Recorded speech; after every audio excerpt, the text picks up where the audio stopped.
Welcome to the Shunned podcast, where we expose religions that use shunning as a tool to control people. Before we get into today's story, let's take care of some business real quick. First, I'd like to thank everyone that takes the time to leave reviews for both Shunned and This JW Life, the two podcasts that I've done, whether it's on iTunes or wherever you do so. Those reviews really help other people to find the podcasts and to get the help that they need. Second, I'd like to thank Dino, Christopher, and James for signing up to support what I do on patreon.com. If you'd like to support my work, which goes far beyond this podcast, to the groups that the Facebook group and the emails that I answer and the advice I give through messengers, all the people who reach out, you can support what I do at patreon.com/shunned. You can even get one of our shunned pandas for the Panda Paradise yourself, or join in our monthly online meetup. I appreciate the support more than you know. I have a big announcement for those of you that are caught up and that listen in time, but even if you don't and these dates pass you by, you can check the website for new dates. I'm creating the Shunned Recovery Project and hosting online recovery meetups that are free to attend. I will be funding this project through donations, so that there will be a chance to donate, but I don't want costs to be in the way of people getting help. On Wednesday, August the 14th at 7 p.m., and on Saturday, August the 17th at noon, both Eastern times, you can sign in through my Zoom links to a video chat and meet others and work toward recovery from shunning. You don't have to be a former Jehovah's Witness either. Any group that shuns is welcome. We all have a lot to learn from each other. So if you want to join in, the links are going to be in the show notes for this episode. They're on the video that I just put up on YouTube about this under my channel called Shunned Podcast. They will be on my website at shunnedpodcast.com under the page for the Shunned Recovery Project. And you could even just go to shunnedrecoveryproject.com and get the details as well. I went ahead and bought that domain and linked it to the correct page so that people could find it. So, let's do something big here and really help one another grow. All right, so let's go ahead and meet today's guest. Adrian was raised as one of Jehovah's Witnesses born into the cult. His father believed himself to be one of the 144,000 chosen to go to heaven. You'll see through this interview that Adrian was one of those people that had humanity that even the cult couldn't break. That sensitivity, though, the heartbreak of shunning not just once but twice and at a young age, led to his becoming a heroin addict at that young age. One moment, though, helped him to break free of it all and to realize that he was responsible for the path his life was on and that nobody he had relied on growing up would help. So it was up to him if he wanted to take a different path. And, realizing that ultimately the only person that he could count on was himself and that he had enough value to be worth living a good life for, those were the things that helped to wake him up. So without further ado, let's go ahead and meet Adrian. My name is Adrian. I'm 28 years old. I was a Jehovah's Witness, and I am shunned. All right, Adrian. So how did you become one of Jehovah's Witnesses in the first place? I was born into it. Oh, really?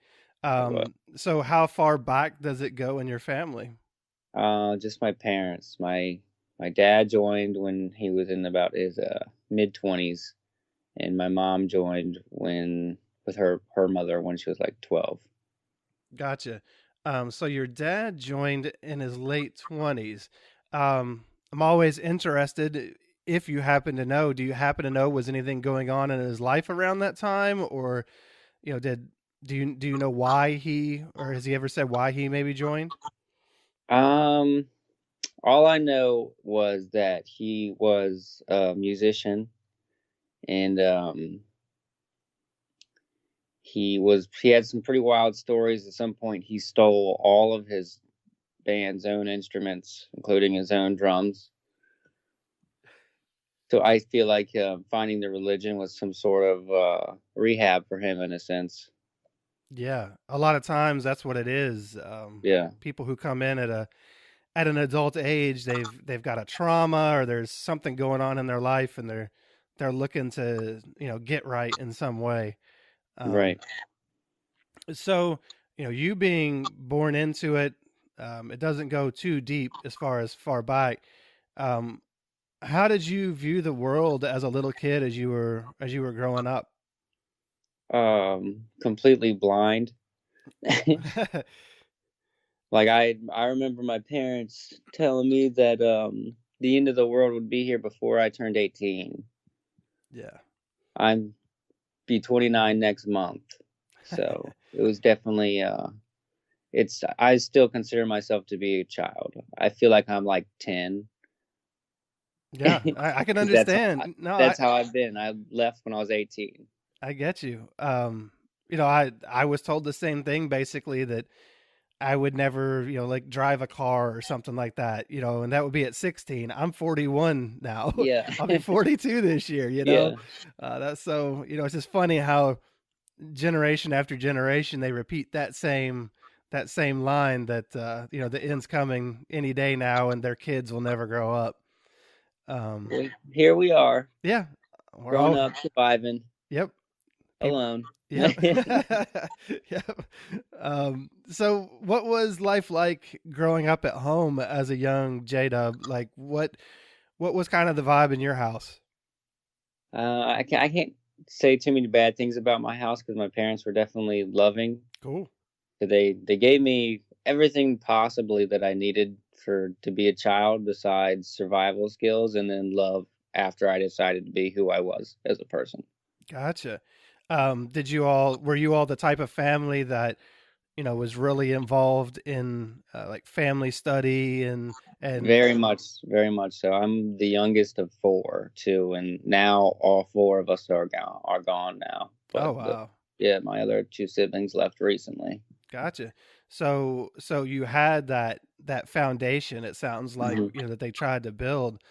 Did you have what was kind of your experience? It sounds like at home was a pretty good setting for you. What about actually at the Kingdom Hall? How did that translate for you there? Were you accepted? Did you fit in? How did it go for you? Not so much.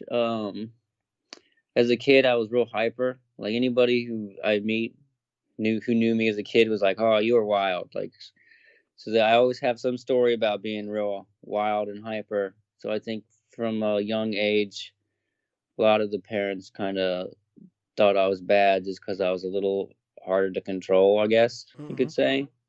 So I feel like that definitely lowered my self esteem, probably to get me not involved with the church enough to want to leave at a young age. Did you did you do like were you on the theocratic ministry school? Like did you give talks and Yeah, I did. I gave talks. I got baptized when I was 14. gotcha. And what about field service? It sounds like you may have grown up in a house that probably went Mhm. out out in service Yeah, a lot. definitely. I went out a lot, and I um auxiliary pioneered for some time too. Oh, really? Yep. So yeah, you were at least using, they may have called you wild or whatever, but at least you were using some of that energy in, Yeah. in what they would see as good ways. Right. Right. Um, what about at school? How did you feel at school? I was homeschooled. Oh, were you I was homeschooled. all So the way through? I went to school to fifth grade, Okay. but I don't really remember anything crazy with that young back. Yeah. Yeah, or feeling different or anything like that. Just it was school. so so let's I'm always interested in the homeschool experience. What was it like for you? Like I know some parents when they homeschool their kids, uh, it is very kind of reminiscent of what you might think of traditional school. Some are really into the making sure that their kids get all the math and science and things like that. And then there are other parents who use things like Jehovah's Witness activities as part of the schooling. So how was it for you? um, I just got books and I read them and I sent the test in, and I was 100% me teaching myself, Oh, ba- really? basically. Okay. So your parents just kind of set it up. In other words, they got you in a program and got you the books, but you just did it all completely on your own? Yeah, basically. Wow. That's good for you. I mean, for all the crap you were taking for being a quote wild kid, like Right. for you to be able to sit down and focus and do that, that's pretty cool. Not a lot of kids could do that. Did you graduate early? No, I did not graduate. Oh, you didn't graduate. No. Okay, No, gotcha. I pretty much did all the courses that I liked, Yeah. and then I didn't finish by the time I was 18, but I got my GED at 21. So how did your parents feel about you not finishing? Did they really? I mean, was it just whatever? They didn't. Yeah, it wasn't a big deal. Yeah, Yeah. education wasn't a big deal for sure. Yeah. It's homeschooling could be used as a good tool. A parent who's really involved and who really knows their stuff could really take that child and build their education probably even farther than the public or private sector could. Hmm. But it's a shame, for us witnesses growing up, education really just doesn't matter very Not much, at and it all. kind of shows. Yeah. Um, all right, so then you said you got baptized at 14. How did you kind of come to that decision? Was that all you, or did you feel pressure, or how did I it come mean, about? I felt like it was something I was supposed to do, so I'm sure it wasn't me. Yeah. What do you think made you feel like it was something you were just supposed to do? Just to keep my parents happy, really, probably. Yeah. I mean, there's a lot of uh, unspoken and spoken pressure for Hmm. kids to do that, to get baptized. Now it sounds like you said you auxiliary pioneered. Did you get baptized at 14 and like gung ho go into it, or did it take you a Yeah, little time? basically, yeah. Because I started getting in trouble around 16, 17, so I didn't have much time to not. Gotcha. So you're 14, you get baptized. Sounds like you're doing the whole auxiliary thing. Hmm. So kind of what changed for you? You said that you started getting in trouble a little bit around 16. What started to change for you?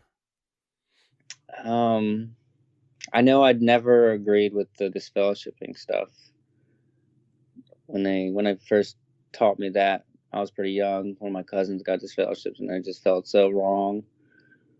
But I mean, other than that, I think it's just normal teenage stuff, meeting girls, smoking a little bit of weed. That's what I got in trouble for. Oh, you were wild. Yeah, I was just right. teasing. Very wild. Yeah, real wild. So, you said that you struggled with the whole disfellowshipping thing. Other than your cousin, did you, like, I know for myself when I was a kid, I saw a lot of people go away. I saw Hmm. a lot of people get disfellowshipped and shunned, and it just kind of became part of the norm. What about you? Other than your cousin, how was it My for you? my older brother too. I mean, I didn't like it and I didn't obey it. Like I still talk to them. I remember one of my cousins got disfellowshipped and I called her, told her I still loved her and it didn't matter. I still talk to her to this day. But yeah, I just That's a beautiful thing. yeah, I wasn't about it. It didn't feel right to me, so I didn't do it. I love that, man. Your humanity was still intact. You still love those Yes. people. Yeah. That's unfortunately one of those things that is so conditional with the witnesses is love. So, uh, good for you for having that unconditional love for those people. Um, so you said that you also started, you know, getting into girls and smoking a little Hmm. weed. You're a witness. You're homeschooled, so it Hmm. sounds like you probably don't have. I guess how did you get the opportunity? Yeah. you know. Just meeting some other kids that weren't fully in. I remember my sister was dating somebody out into a different state, and went out there with her and met some of the witness friends out there. And of course, you're always going to find that one that's going to be doing some more of the reckless stuff Gotcha. for a witness, Yeah. right? So now I seem to remember, when you were talking, I think in the messaging we um, did you say something about your father Hmm. was special? Yeah, my dad claims to be one of the 144,000. And is that something that he always claimed or just started claiming at a certain point? Um, a while, maybe when I was a child or younger, but definitely after being married. And do you feel like him being of the anointed class,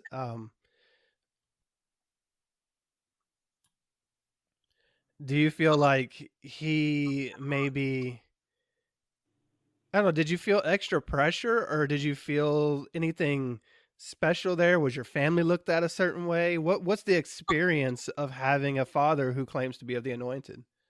I feel like there was some jealousy. Mm. At least I think, even my father has his own speculations sometimes. The first time I got disfellowshipped, that elder was he just wanted me gone. Like he did not like me at all.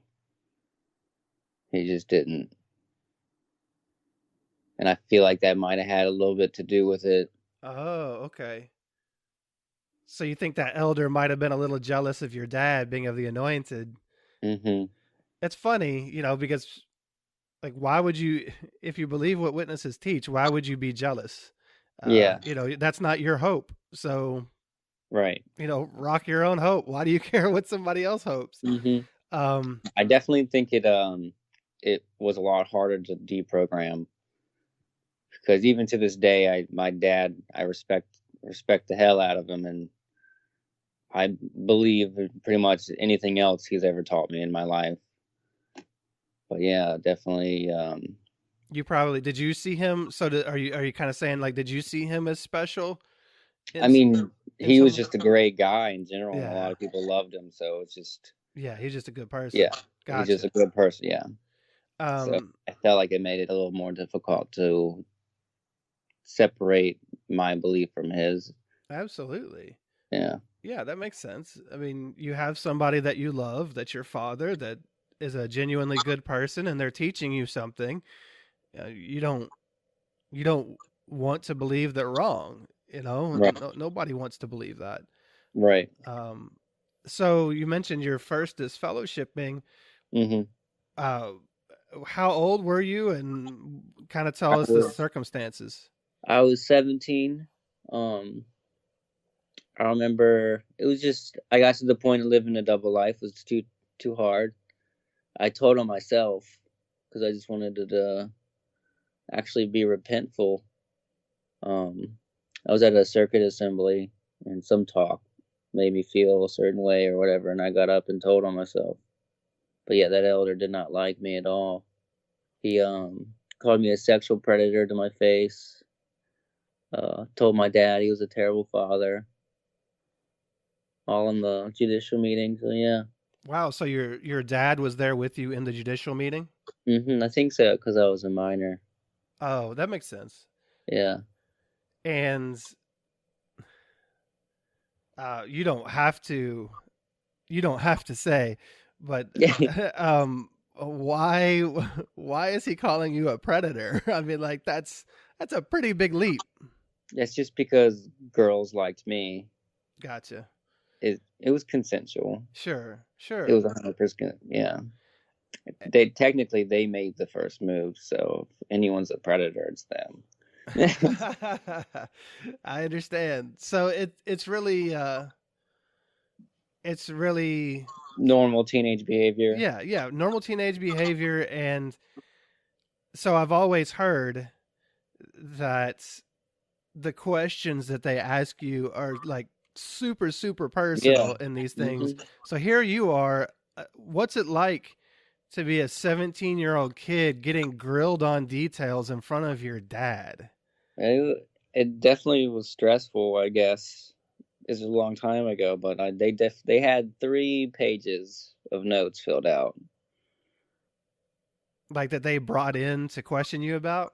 No, just to that they wrote down from details of me giving to them. Oh, wow. That's Yeah, creepy. yeah, a little bit. Yeah, Yeah, like why do you why do you need all the details written yeah, down? Uh that's really strange. yeah. So all right, so you get disfellowshipped, you said then at Hmm. 17. Yep.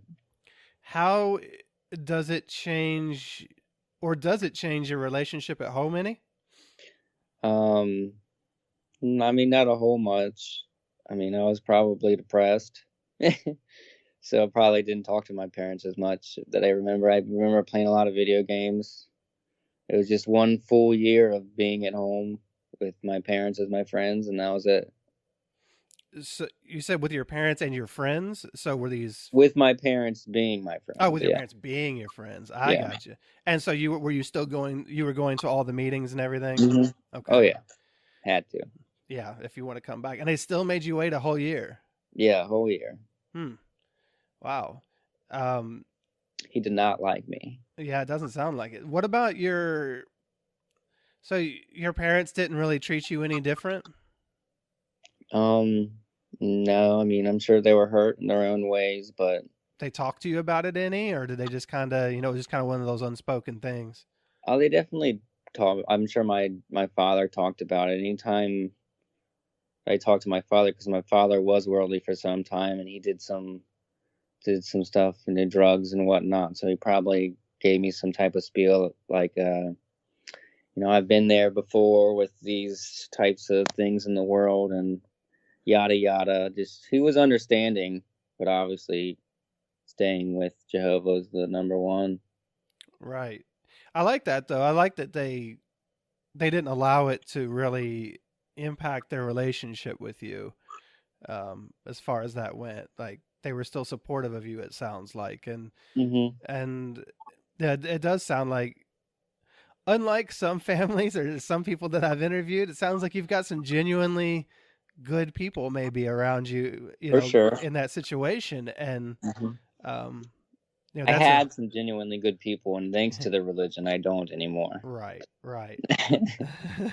So, um, so how was your process of coming back to the religion? Was it simply just attending meetings, or were there things that you had to do, like to prove to the elders that you had changed or anything? um, I mean, I believe that time I was probably the most spiritual I've ever been in my life that year and the 9 months after. Yeah, I mean, you got nothing else to Maybe do, right? I didn't last much longer after I got back, but we'll get to that. Uh, um, yeah, so I did you just just studied double a whole down? bunch. Yeah, I just did what I was supposed to. Yeah. Yeah. I guess you can see how isolating people and disfellowshipping them, if they, and it's funny, it sounds like you truly were repentant, but you I got was. disfellowshipped anyway. Yeah, I shouldn't have been, I think. Yeah. But yet well, I mean, that just goes to show how, I mean, look, there's no Holy Spirit involved in any of Yeah, this. Like, it's just one man's opinion or three men's yeah, opinion. right. And, their histories with you and maybe petty jealousies of your father or Hmm. anything.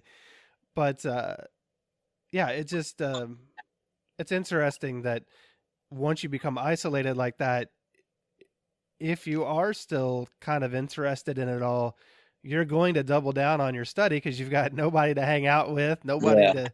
It's going to make you kind of indoctrinate yourself deeper. yeah, you have nothing to lose, so That's right. So you came back, and it sounds like you were back in for about 9 months. something like that. It wasn't Okay. long. It wasn't long. So how was that? How was that sound? How were you welcome? Were you welcomed back? How did it feel once you got reinstated? Yeah, I was definitely welcomed back. Um, I can't remember how long it took, but I feel like I want to say I was started a job maybe before I was reinstated, or maybe it was after. But I started a job. I worked there for a little while. I was like a witness, owned some cleaning company for construction. Mm-hmm.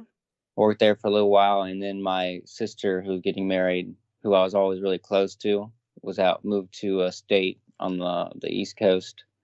So I went over. My parents let me move there with her, and then that's when I eventually broke off completely.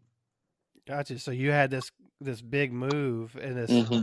this new world, I guess, new congregation Right. and everything. Did Yeah. you, when you did move, did you go to the meetings there? Like, did you Hmm. assimilate yourself again? Yeah, I did. I did for a little while. Cool. Um, I eventually left because there was these two girls in the hall, and what they had this worldly friend who liked me a lot. And that's when I'd experienced love for the first time, at least And in that so, way. okay, and so you I just left. Yeah. gotcha. Yeah. Uh, when you say you just left, were you disfellowshipped again, or? Yeah. They. If I was smart, I probably could have got away with it, but they just kept on calling me. And one day I answered, and I just told them that my heart wasn't in it right now. So the next meeting, they just fellowshipped me. Wow. Was it one of those things where they tried to get you to go to a judicial meeting and you didn't go, so therefore they just disfellowshipped you by default? Yeah. Gotcha. Basically. Yep. So how old were you then? Like 19 or so? So 18, 19, yeah, probably 18, on that 19. verge. Wow. That's I don't know, that's a lot of shunning for a young person. Yeah. This time I had friends though, because I was actually out. Yeah. Me and another kid who got disfellowshipped near the same time. We both got a little apartment together. Um, I was actually working for a witness too, so every day I saw a witness, and then the owner was a witness, but I was still disfellowshipped. How uncomfortable was that? Um, it wasn't bad. Really? Yeah, the one was like he wasn't my brother-in-law, but he was like my brother's brother or my brother-in-law's brother. Gotcha.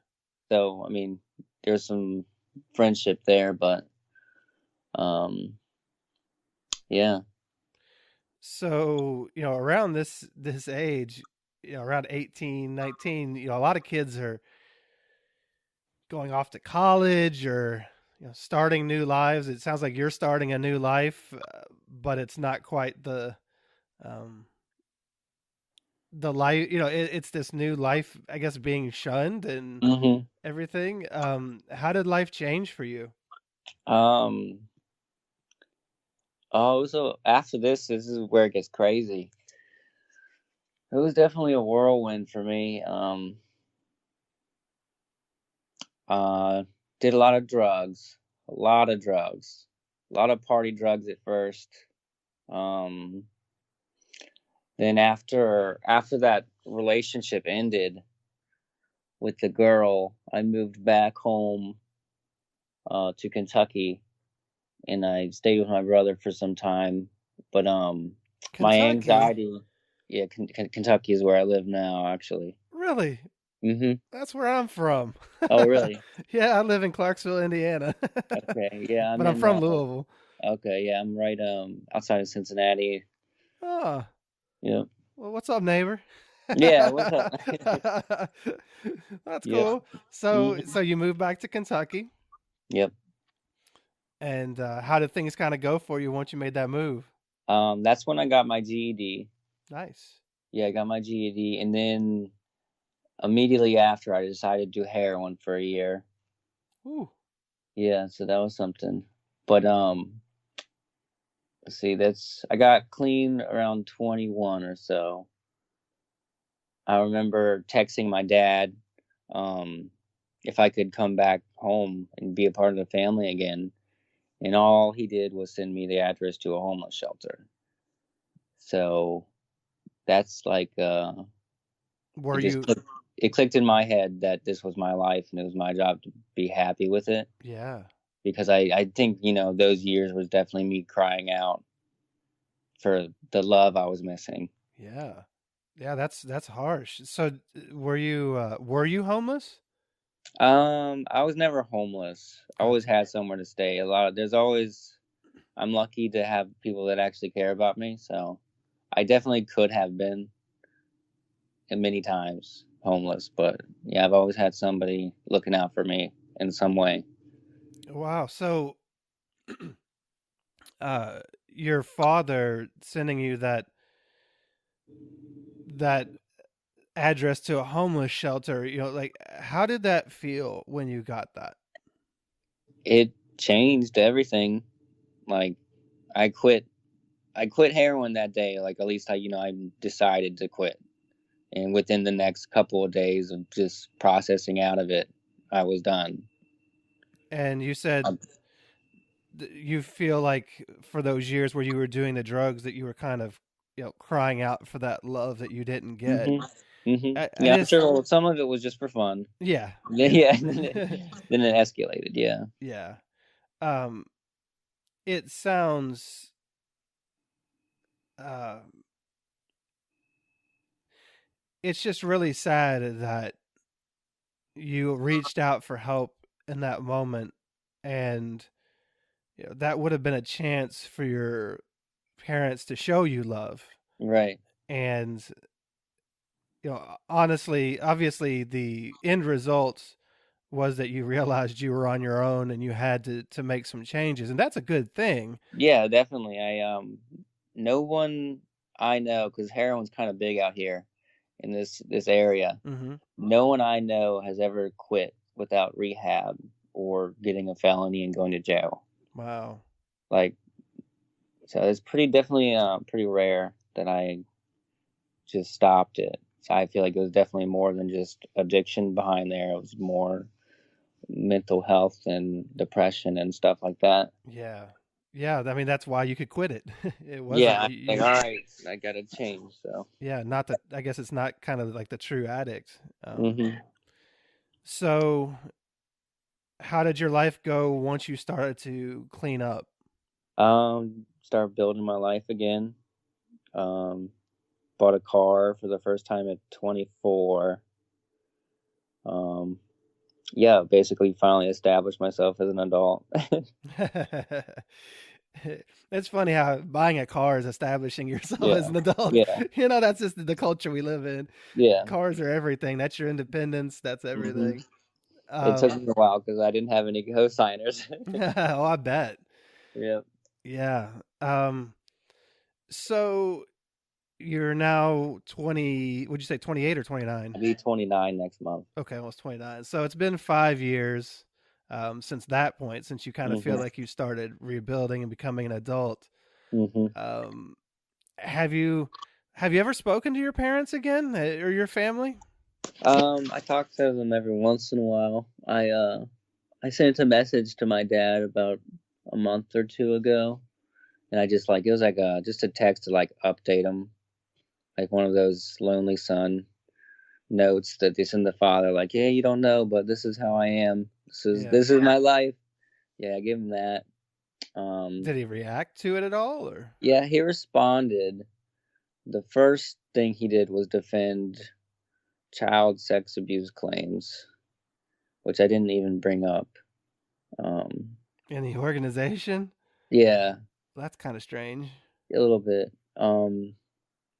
And then at the end or so, he actually like talked to me like a human being for like one message. But the first messages were all kind of centered around Yeah, the cult, believe the believe. beliefs. Yeah, Yeah. basically. Yeah, the last one was like, oh, I didn't know you had those emotional issues. You got that from your mother and I, or stuff like that in nature. But yeah, Like, that's really all I was waiting for is a normal human reaction. yeah, like those are the conversations you should be having. Right. Conversations about things that you get from your parents, or just how each other are doing. Does he let hmm you know about them at all? No, not really. Gotcha. So just kind of shut out. But I guess getting any reaction is more than what a lot of people get, hmm which is kind of sad because it's like they starve you so that you'll be hungry Yeah. for what they've got. They might throw a couple little bites out here and there. Yeah. But you said that the rest of your siblings have all left, Yep. and you have much of a relationship with them. Oh, great. We're very tight. Do they live near you, or have they moved away as well? One of them lives out in Florida, and I live with my sister right now, and my brother is staying here too for a little bit. He plays poker professionally, so Oh wow. he just kind of hops around. Definitely not a witness. No, no, he cannot. He cannot do that. So looking back now, why would you say you left? To be able to be myself and feel happy about it. Yeah, I like that. It's not.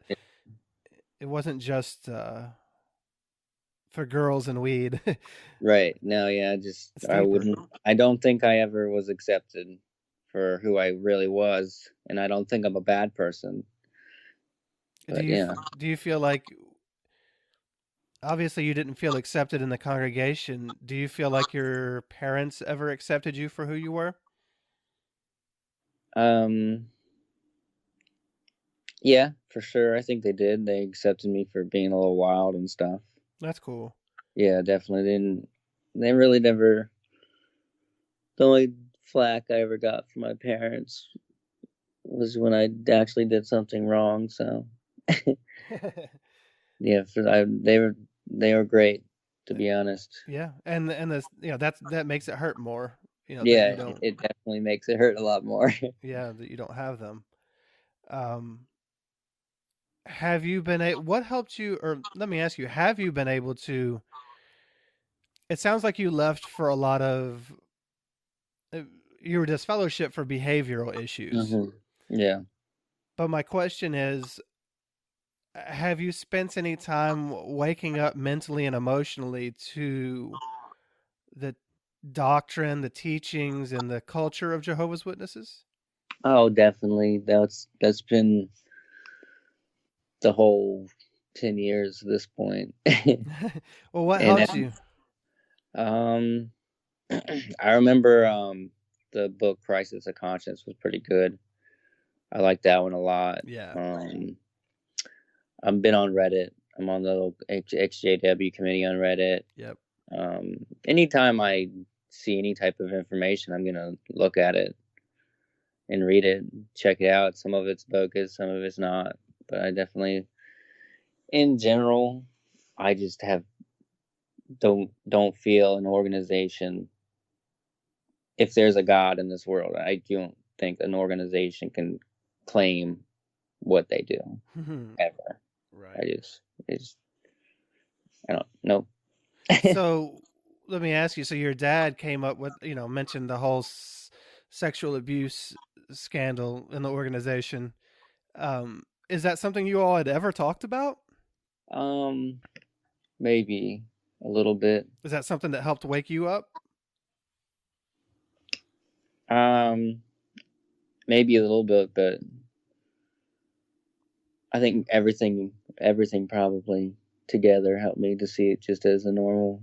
It's nothing different than any other organization. So I think once you look at everything in a big picture wise, you just see there's nothing different about it than any other cult. Yeah, absolutely. Um, so why would others think you left, or like what's the narrative inside the witnesses? What would they say about you? Um, well, the witnesses that knew me at the time knew I left with a girl, so Yeah. probably just that. Well, I think it's interesting that like they'll boil it down to just that. Yeah. They don't see any of the stuff that was going on behind the scenes. Right, right, yeah. They, I mean, I'm covered in tattoos. I have a full sleeve of tattoos going down into my hand. I got gauges. I got some piercings. So I definitely do not look like a witness at all. So the ones that have seen me probably are a little shocked. yeah, and they probably um, they see that stuff. They see the stuff on the outside. They might see you with the girl, but they Hmm. don't. But they don't know who Adrian is, and they don't know what Adrian's been through or how Adrian feels about things. Like Right. there's a lot more to Adrian than Hmm. tattoos or piercings or Yeah, girls. a lot more.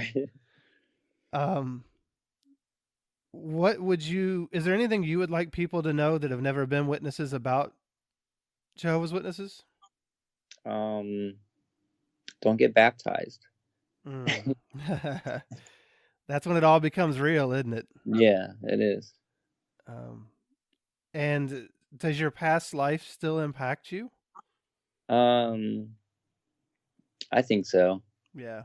I try to not. Um, I don't know. It's tough. It's What are I the know. struggles? Yeah, I know I'm different in ways. With my education and stuff like that. Um, Basic survival stuff, I think, has been the thing that I struggled the most with. What would that be? Just understanding that the world is actually a kind of a shitty place. Mm. Like what? Like, are we talking survival things like getting jobs or paying bills or just dealing with people or what? A little bit of everything. Um, I've done pretty well. I've done pretty well for myself, but I feel I've definitely been a little more naive to the people that take advantage. I had a pretty terrible relationship about a year ago that I had to go to therapy and have acute stress disorder for now. So now I know the warning signs of dating a sociopath. Mm. So that was a nice little treat to add to my list of traumas. Yeah, I'm sorry you had to go through that. Um, do you think? I just wonder. So, people that have been abused Mm-hmm. sometimes are blind to other abusers, Right. and you haven't mentioned any specific abuse in your life, but growing up in a cult is Mm-hmm. abusive. Oh yeah, definitely. So do you feel like that had any bearing on you maybe choosing or falling into that relationship? Oh, 100%. Like I definitely feel that I was neglected as hell as a child in many ways, but love was not one of those. Right? So I got love, but in many other ways I was neglected very badly. And then in Can my you adult life can you elaborate on after, that at all? um probably just like normal things, as boundaries. I was the youngest too, so I there were some boys, so I was always the youngest. I couldn't really fend for myself, so to speak. So I took beatings plenty from the boys, Mm-hmm. but I wouldn't attribute that to abuse as just normal. Mm-hmm. But it definitely probably put a stunt on me developing boundaries. Yeah. It's hard to So have boundaries in a cult. yeah, yeah. So yeah, I'm um, definitely that's something I'm working on now. Boundaries. So I open up to a lot of people. I make myself vulnerable pretty quickly, and either I find good people or I find people that are gonna take advantage of that. yeah, it sounds like you've had. I mean, it sounds like you've had some bad relationships or whatever, but it also Hmm. sounds like you've had some really good people take care of you Yes, definitely. when Jehovah's Witnesses turned their back on you. Definitely. I've made all the mistakes you shouldn't make to learn from, and I've also had like all the help that a lot of people probably never get in their life.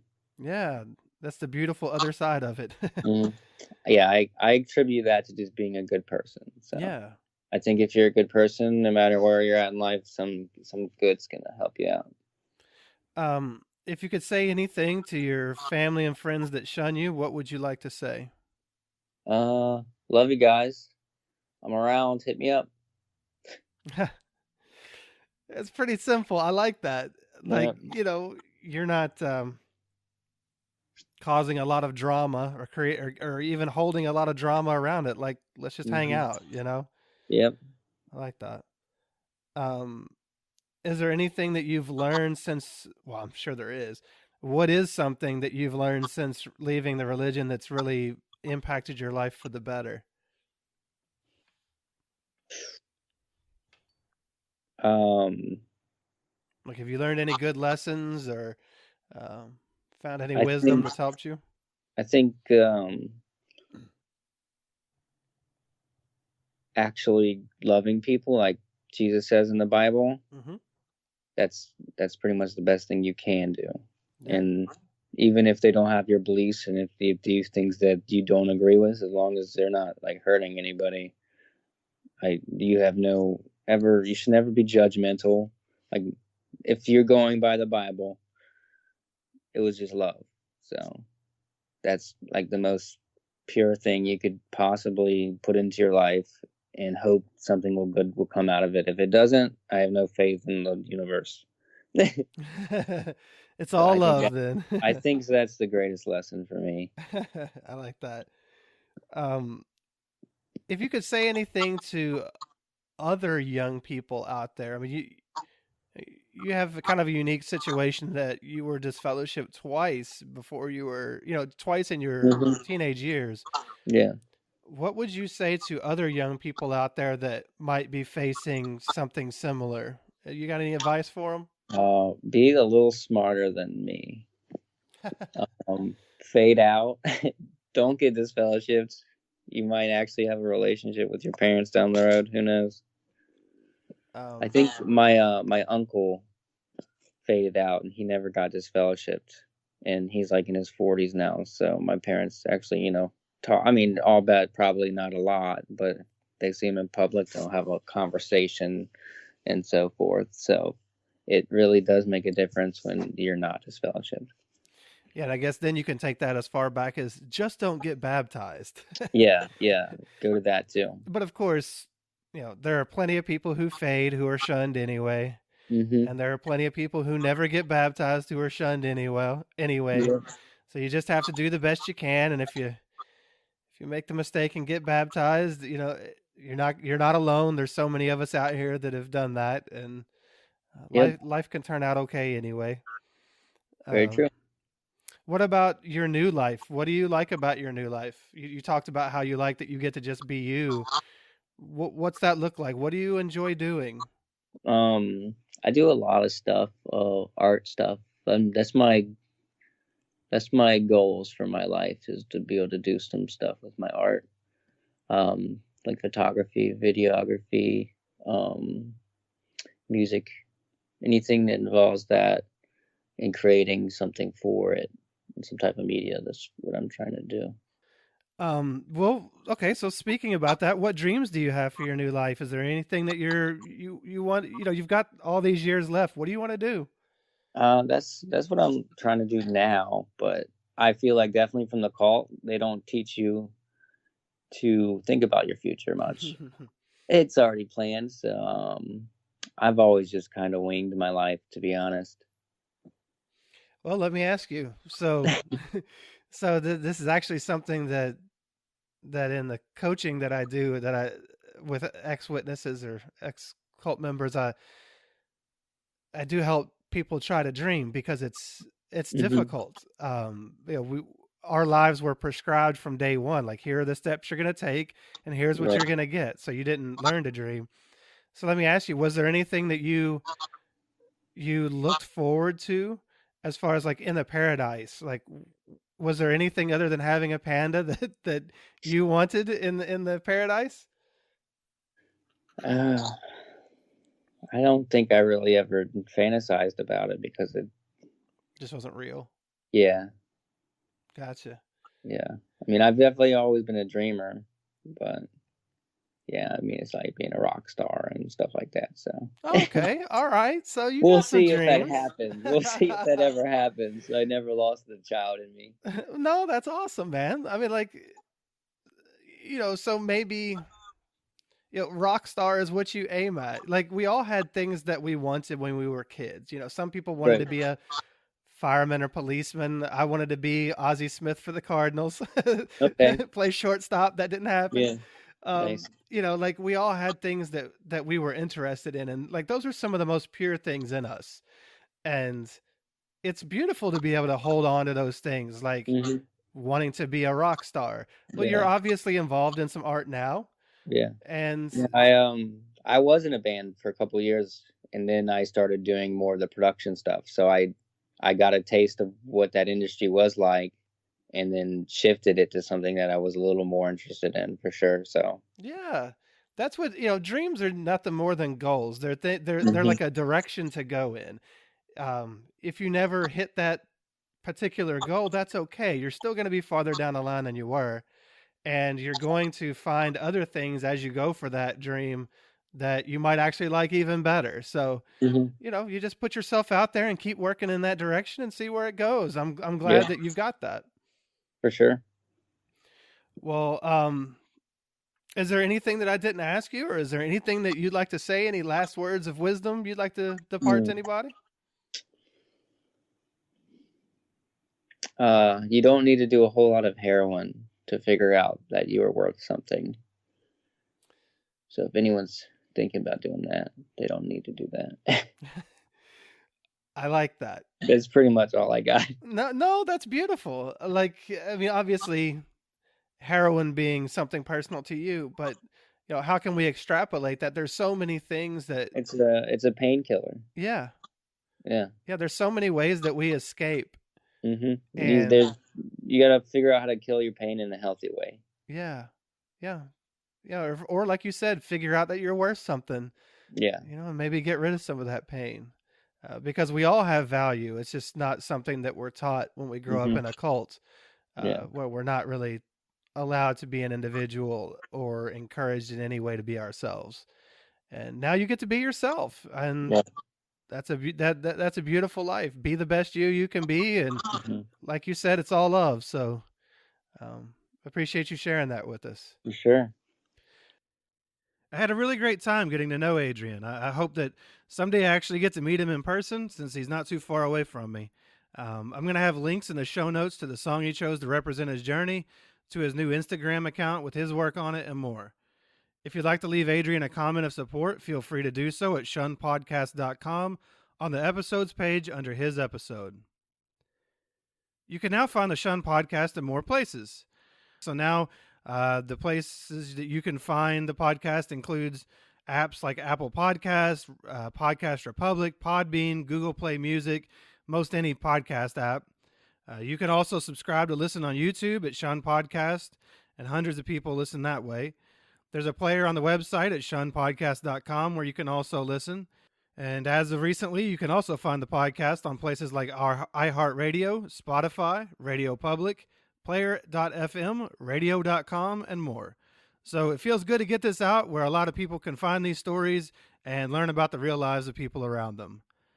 I want to take a minute and thank all of the beautiful people that have sent me birthday cards and other things.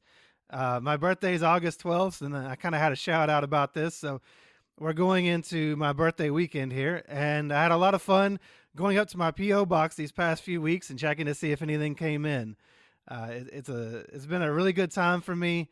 I'm trying to learn to celebrate my birthday better, and this has actually made it a lot of fun. I get a kick out of going up to that box and seeing if there's actually anything in it that day.